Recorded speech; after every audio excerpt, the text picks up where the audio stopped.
And of course, the biggest issue looming over all news in every country is the seemingly looming ceasefire that at least ostensibly will begin on Sunday in Gaza. A lot of conversation around that still. A lot of terrible things still happening in Gaza, but a lot of implications coming out of this in many different ways. And we are very, very honored to be joined here on the show by Yara Shoufani, who is a member of the Palestinian Youth Movement, to discuss all this and more. Yara, as always, thanks for joining us. Thanks so much for having me on the show. And, thanks to Breakthrough News for the last 15 months of really integral coverage around the ongoing genocide. No, well, thank you, and thanks to PYM for being stalwart guest here on Breakthrough News and helping us sort through all of this. And I guess that's kind of where I want to start, Yara, there's so much happening. I mean, there's been sort of the announced ceasefire, but then there is Israel sort of playing games and not officially approving it. And then, 21 children have been killed today. So I just wonder, in some ways, maybe to start, do you feel like there is about to be a ceasefire that's about to be implemented? Could we see it get pulled back? And if a ceasefire takes place, is there fear that there will be sort of constant violations, almost from the beginning? Yeah, so I think generally the ceasefire deal that we saw announced yesterday is the ceasefire deal that's been on the table since May of 2024. And this ceasefire deal is, seems to be supported by all sides, including, the United States. We're seeing a lot of rhetoric out of the U.S., especially with Donald Trump, saying that this particular ceasefire deal, needs to be passed. And really, just if I can break down some of the key elements of the deal here. Please. What we're talking about is, a three-phase deal, and I think phase one is obviously the most critical phase, which would be approximately 42-day period where essentially the Israeli occupation forces will withdraw from the Netzarim corridor and all of the really populated areas of Gaza to about 700 meters of the border, except for in about a few areas. And the IOF will also be reducing its presence in the Philadelphia corridor. And what's critical also about this deal is, one is the hostage exchange, right? Where we're talking here within this deal, the exchange of 3,000 Palestinian prisoners in exchange for 33 hostages. The return of Gazans to the north, so Gazan refugees that have been displaced over the course of the last 15 months will be able to return to the north. And what we're also seeing is the reopening of the Rafah border crossing as part of this deal. And I think these key points of this deal are really important in order to help us understand what we're seeing today, which is essentially appears like Netanyahu kind of like appears like a slight backtrack, right? And he's trying to say like we're not signing the deal yet, and he's trying to blame, of course, Hamas, which is what he's been doing since May of 2024, and even, of course, prior to. But he's been consistently the Zionists have been trying to blame Hamas for why a deal has not been reached. And of course, we know that that's not true. We know that Hamas has been from the beginning, and all Palestinian resistance factions have from the beginning, called for a deal, that October 7th in and of itself, part of the articulation that the Palestinian resistance gave was an exchange, the freedom of thousands of Palestinian prisoners to be released from Zionist prisons. But actually, that it's the Americans and the Israelis that have been doing all they can to try to stall the deal, and in part, it's in part because they haven't achieved critical military objectives that they had stated in the beginning of this war. And so what we're seeing today with Netanyahu is a general kind of pattern of trying to postpone the deal in order to try to create different realities on the ground. And then I think the second and really important detail around what we're seeing today with Netanyahu kind of, backtracking a little bit on the question of the deal, or appearing to backtrack on the question of the deal, despite the fact that Blinken and the Americans have made it clear that like this deal is set in stone, it's been approved, and so on, is crisis within the Zionist entity itself. What we I think just a few moments ago, heard that, Zionist minister Itamar Ben-Gvir, who's the Israeli Minister of National Security, has announced that he's going to resign from Netanyahu's coalition if this ceasefire deal is enacted. He called it a disgrace. He called it a defeat. And he says he'll only return to the cabinet if the war on Gaza is restarted. And in addition to that, Smotrich, who's another right wing, like extremely right wing minister within Netanyahu's cabinet, made a similar threat, essentially appearing to say that, if he'll only agree to support this deal if there's a guarantee from Netanyahu that after phase one, Israel will return to the war. And so I think what we're seeing today is also the reality that for the Zionist entity, there is an internal crisis that the last 15 months have produced, which is essentially that they have not been able to really kind of bring about the level of a military. They haven't been able to bring about a military kind of accomplishment in the way that they said they would. The return of the hostages, the defeat of Hamas, and so on. And so you're seeing these right wing ministers trying to actually produce crisis within the entity to undo the deal. And I think that's the reality of what we're seeing today. It's quite interesting to watch because Netanyahu is really between a rock and a hard place, just objectively speaking, because he needs Ben Gvir and his coalition to maintain his government, and then but then he also needs Trump, or he needs the Americans to support him. And I mean, I when I look at what's happening now, where Trump is coming into office, he wants to see this done because it's a headache for him, and he also wants to be like, the guy who made the deal, right? And I don't think that Trump is the kind of guy who will take kindly to being disobeyed. Obviously he doesn't care about Palestinians or anyone, but really himself. And he's not like Biden. He's not going to let Netanyahu bully him. So if Netanyahu makes Trump look bad or doesn't listen to him, I think it's going to be really interesting to see how Trump reacts to that, because it's just a different ball game. All that said, I think a lot's being made of the fact that the Biden administration, Biden, Anthony Blinken, Jake Sullivan, all of these figures oversaw a genocide for 15 months. And at every turn, not only helped the Israelis continue the genocide, but also thwarted ceasefire potential to help the Israelis continue that genocide.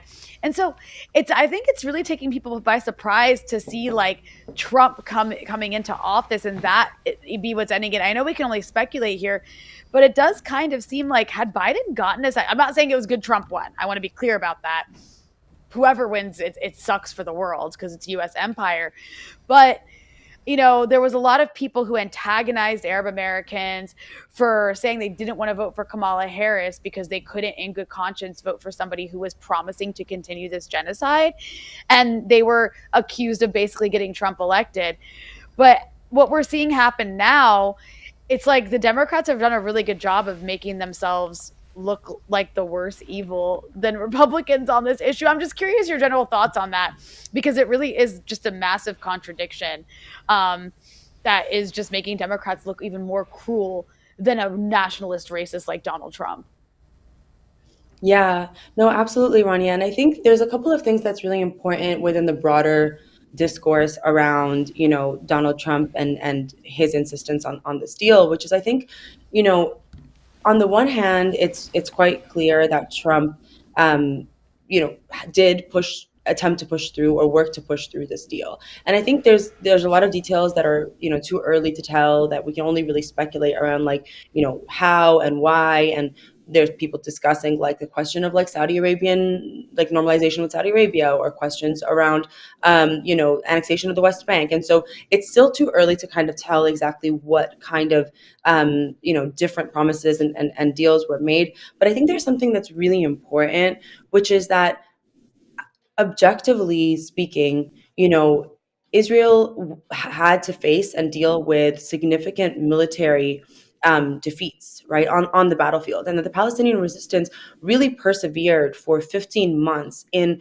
really unimaginable conditions. And I say this while also acknowledging the reality that what we just witnessed was a 15-month-long brutal genocide, which saw the destruction of 85%, I believe is the number, of Gaza. 85% of Gaza has been destroyed. We saw the destruction of hospitals. We saw the martyrdom of, conservative estimates now. Like, I mean, you were mentioning earlier, the New York Times is now changing its tone, but we're really talking about the martyrdom of over 100, potentially 200,000 Palestinians. And so it is a huge crime that's taken place. But I think on the flip side of that, what we've also seen is that the Palestinian resistance has persevered and continued, right, until the very, very end. And so I think that on the one hand, you have kind of the reality of Trump's election and American geopolitics and so on as it relates to the deal. But I think on the other hand, you also have this question around Israel's military objectives, right?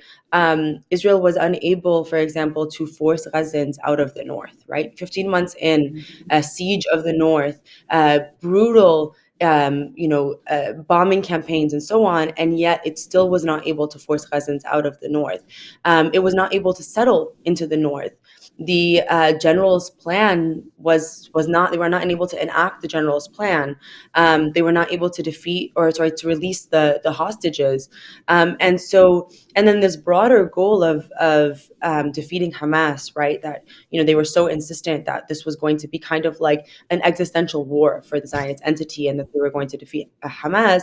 And then I think just today, Blinken was saying something across Hamas around Hamas recruiting more fighters than they lost, right? And so there's this kind of like situation on the ground situation that Israel is sort of stuck in, which is that it's not able to accomplish these like goals that it had stated, right? Whether they be like large goals around hostage release or large goals around the defeat of Hamas, or even particular goals related to the north.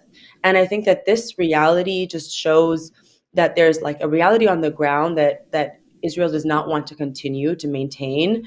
Or, it's hard to say that they do not want to, but it's untenable for Israel to continue to maintain. And then on the other hand, you have this sort of situation with the Republicans and Donald Trump that's still developing. But I think, like you said, Rania, there's one thing that's really, really clear, which is that the United States could have stopped this war very early on. And instead, what we saw is check after check, billions and billions of dollars sent for Israel to continue this war, despite mass mobilizations all across the country that showed that Americans and people all across the world did not want to see this war continue.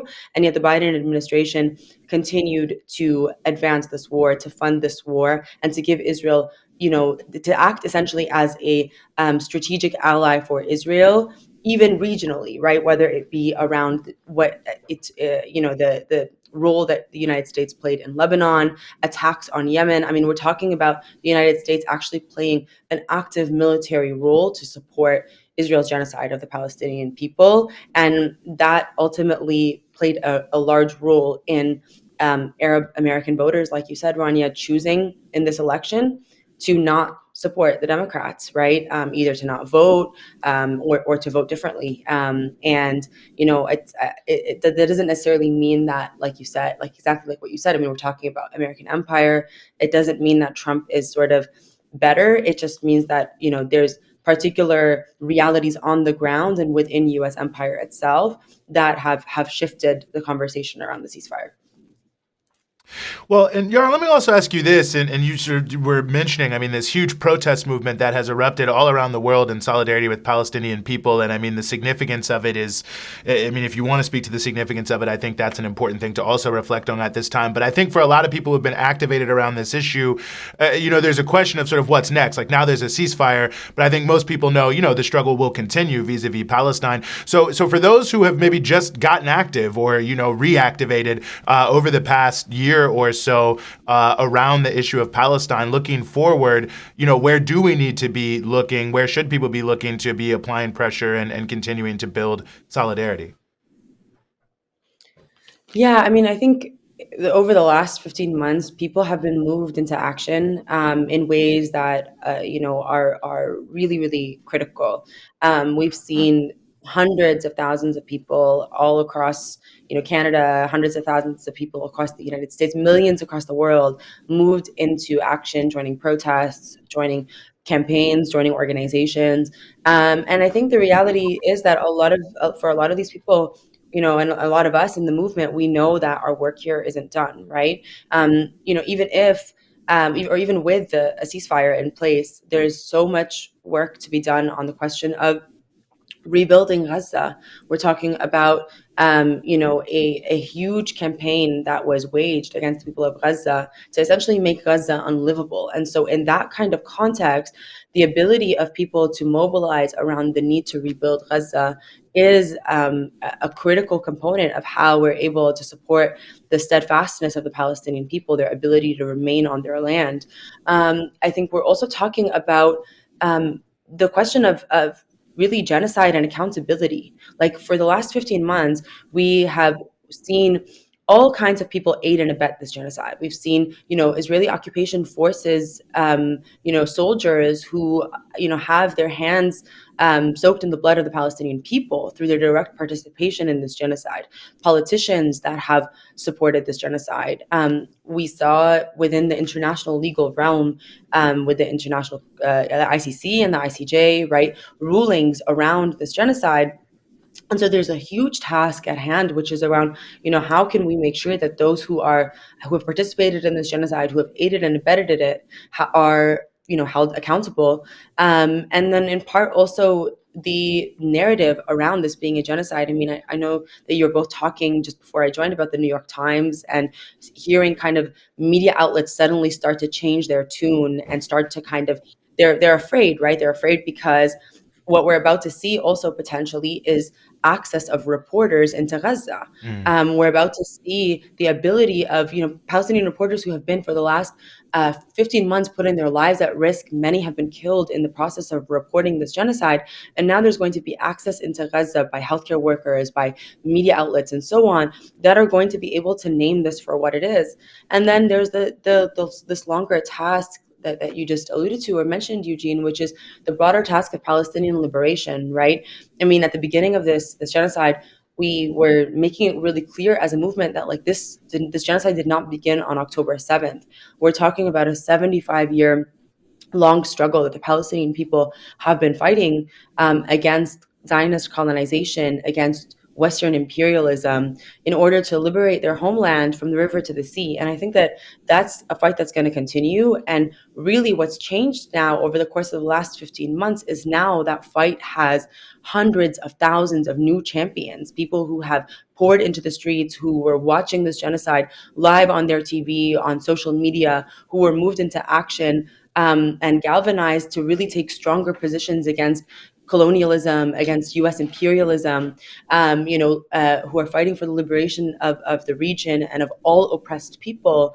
And these people are going to be moved into action and are going to be taking up a long-term struggle for Palestinian liberation and to fight U.S.-led imperialism globally. No, I think so for sure. Sorry, Ronnie, go ahead. No. I'm just kind of nodding along in agreement because it's important. Everything you just said, especially about this growing movement. And I liked how you put it. It's 100,000, hundreds of thousands of more soldiers in the movement for liberation for Palestine. Yeah, no, absolutely. Well, Yara, as always, we really appreciate you joining us, helping us sort through all of this. Yara Shoufani, member of the Palestinian Youth Movement, thank you so much for your time here on the Freedom Side. Thanks so much for having me on.